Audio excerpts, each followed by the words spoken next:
একে বেঁকে চলেছে সুন্দর একটি রাস্তা, তার পাশেই বুড়োদানের সৌন্দর্য, এর পাশেই রয়েছে নান্দনিক ছোট্ট একটি গ্রামের পুকুর, যার সৌন্দর্য আপনাকে মুগ্ধ করবেই। আজকের আকাশ তার নান্দনিক সৌন্দর্য ছড়িয়ে দিয়েছে পরিবেশে, দেখেই মনটা ভরে যাচ্ছে। রাস্তার পাশে জন্মানো খেজুর গাছে হয়েছে প্রচুর খেজুর। এদিকে এক কৃষক গরুর জন্য মাঠ থেকে ঘাস কেটে বাসায় ফিরছে।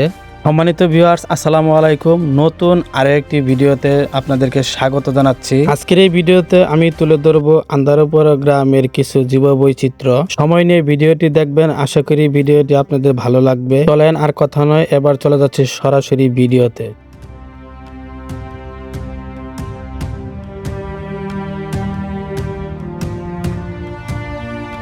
এদিকে গ্রামের এক কৃষক তার পতির জমিতে ফলিয়েছে মৌসুমী ফসল। রাস্তার পাশে ছোট্ট এই পুকুরটি দেখতে অনেক সুন্দর ও নান্দনিক। পুকুর পাড়েই কৃষক চেষ্টা করেছে কোনো একটা বুনে এখান থেকে ফসল উৎপাদনের জন্য। এই গর্তের ভিতর জৈব সার দিয়ে মিশিয়ে তৈরি করা হয় এই গর্তগুলো, যা ফসল উৎপাদনে সহায়তা করে। গ্রামে অনেক ফাঁকা জায়গা থাকার কারণে গ্রামের মানুষেরা এভাবে গরু পালন করে থাকে।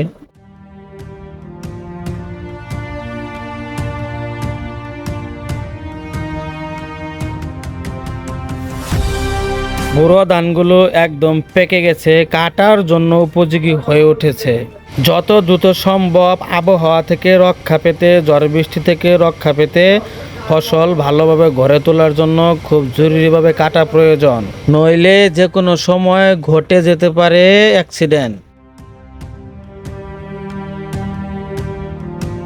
ফসল যদি সঠিকভাবে গড়ে তুলতে পারে তাহলে কৃষকের মুখে ফুটবে হাসি। কৃষক যে খরচ করেছে মাঠে, সে খরচটাও উঠবে এবং তাদের মনে প্রফুল্ল চলে আসবে। ফসল গড়ে তোলার স্বপ্নটাও তাদের পূরণ হবে।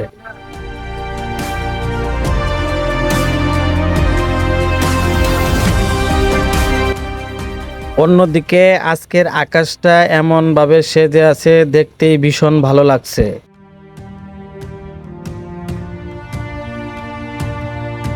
অল্প বৃষ্টিপাতের ফলেও কিন্তু ক্ষেতের ফসলগুলো একদম নুয়ে পড়েছে, পানির সাথে মিশে গেছে। এরকম ভাবে যদি পরপর কয়েকদিন টানা বৃষ্টি হয় তাহলে কিন্তু ফসল একদম নষ্ট হয়ে যাবে।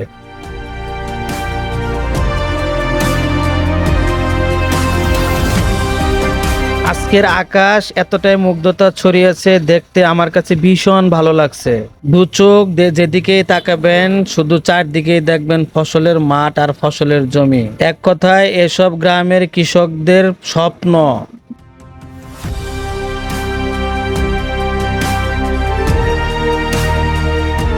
এই রাস্তার দুপাশে গাছ আর এলোমেলো আঁকাবাঁকা রাস্তাটি চলে গেছে, যেটি আপনাকে মুগ্ধ করবে। গ্রামের এই রাস্তাগুলো কতটুকু সুন্দর হয় আপনি রাস্তাগুলোতে না ঘুরে বেড়ালে বুঝতেই পারবেন না।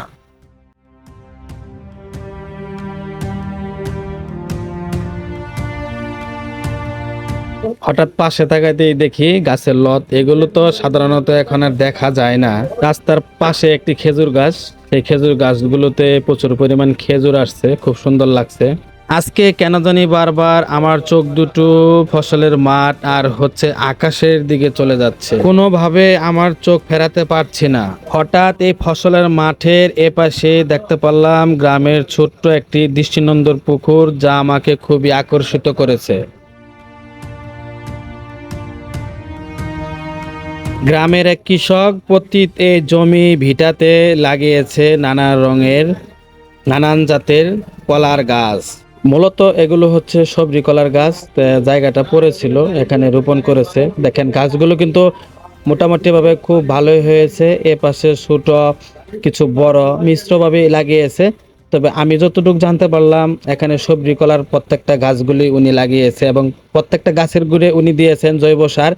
এখানে একটা গর্ত করা হয়েছিল, বিভিন্ন জৈব সারের মিশ্রিত গর্ততে মিশিয়ে তারপরে কলা গাছগুলো এখানে রোপণ করা হয়েছে। শুধু গাছগুলো রোপণ করলে হবে না, এটার পরিচর্যার প্রয়োজন আছে। সেই জন্য কৃষক মাটিতে ঘাস হয়েছিল, সেই জায়গাটাকে একটা দৈর্ঘ্য প্রস্থের পরিমাপ করে সুন্দর করে সেখানে পরিষ্কার করে বা ওইখানে পরিষ্কার করে দিয়েছে এবং কিছু জৈব সার আবার মিশ্রিত করে দিয়েছে। আরেক পাশে দেখা যাচ্ছে কিছু কিছু গাছ আবার মারাও গিয়েছে।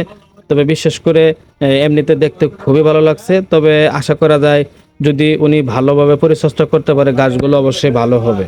সঠিক পরিচর্যা পেলে খুব অল্প সময়ের মধ্যে এই কলা গাছগুলোতে আসবে কলার ফসল। প্রতিটা গাছে যদি কলা হয় তাহলে একটা যদি হিসাব করা হয় তাও প্রত্যেকটা গাছ থেকে না হলেও 400 থেকে 500 টাকার কলা বিক্রি করা সম্ভব। একটা কলার গাছ থেকে ফলন পেতে হলে বেশি একটা সময় লাগে না, সর্বোচ্চ 5 থেকে 6 মাসই যথেষ্ট।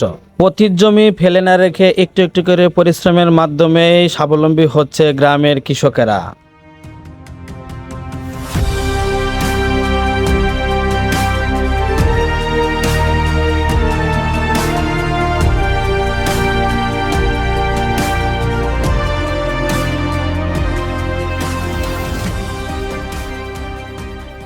এর পাশেও রয়েছে বুড়া ধানের ফসলি জমি, উৎপাদিত হয়েছে প্রচুর ধান।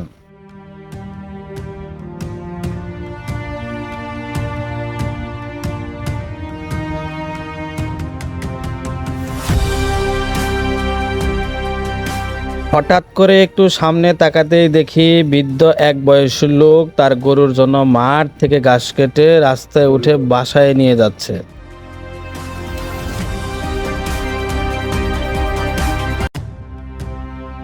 এরকম মানুষ ভরে আস্তে কমায় টমায় বইরে নিয়ে যাবেন, এমন ভরা দিছুন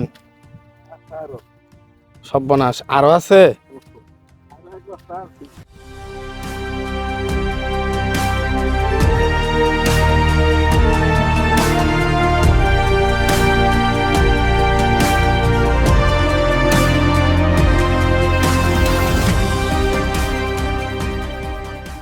এ পাশের ধানগুলো এখনো পাকতে অনেকটাই সময় চলে যাবে। ধানগুলো তবে দেখে মনে হচ্ছে খুবই ভালো হয়েছে এবারের বুড়ো ধানের ফসল। আমি এই ক্ষেতের সরু বাতুর ধরে ভিতরে দেওয়ার চেষ্টা করতেছি আপনাদেরকে দেখাবো বলে।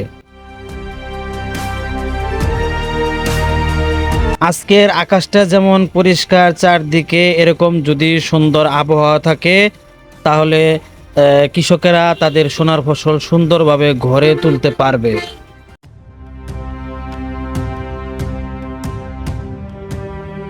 বৃদ্ধ এই কৃষক কাকা তখন বলেছিল উনি আরো আরেক বস্তা ঘাস কেটেছে, সেটা আনতে উনি আবার এই রাস্তার ধরেই উনি হেঁটে চলেছে। কথা বলতে বলতে ভিডিওর শেষ প্রান্তে চলে আসলাম। আজকের এই ভিডিওটি আপনাদের কাছে কেমন লেগেছে অবশ্যই কমেন্ট করে জানাতে ভুলবেন না।